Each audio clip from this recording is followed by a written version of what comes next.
మీడియాపై comedian Venumadhav సీరియస్గా ఉన్నాడు. ఇటీవల ఆయనపై చాలా వదంతులే పుట్టాయి. వేణుమాధవ్కి చెప్పుకోలేని రోగాలున్నాయని ఓ దఫా పుకార్లు గుప్పుమన్నాయి.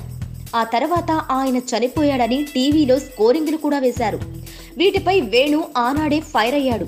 ఇలాంటి అపవాదుల్ని కావాలని ప్రచారం చేస్తున్న వాళ్ళని వదిలిపెట్టేది లేదని హెచ్చరించాడు. ఇప్పుడు అందుకు రంగం సిద్ధం చేసుకున్నాడు. ఇటీవల గవర్నర్ని కలిసి జరిగిందంతా చెప్పుకున్నాడు. తనపై పుకార్లు పుట్టించిన వాళ్లపై ఫిర్యాదు చేశాడు. అంతేకాదు వాళ్ల నుంచి తనకు సెక్యూరిటీ కావాలని కోరాడు కూడా. దీనిపై గవర్నర్ కూడా సానుకూలంగా స్పందించినట్లు తెలుస్తోంది.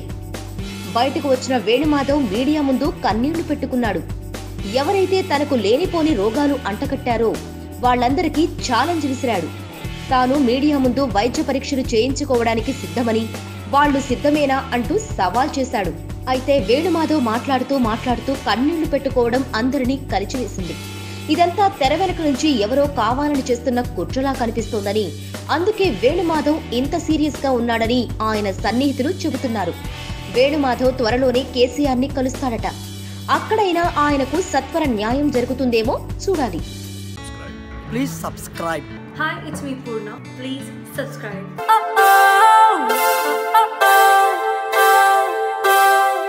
కాలం నేడిల మారనే పరుగులు తీసనే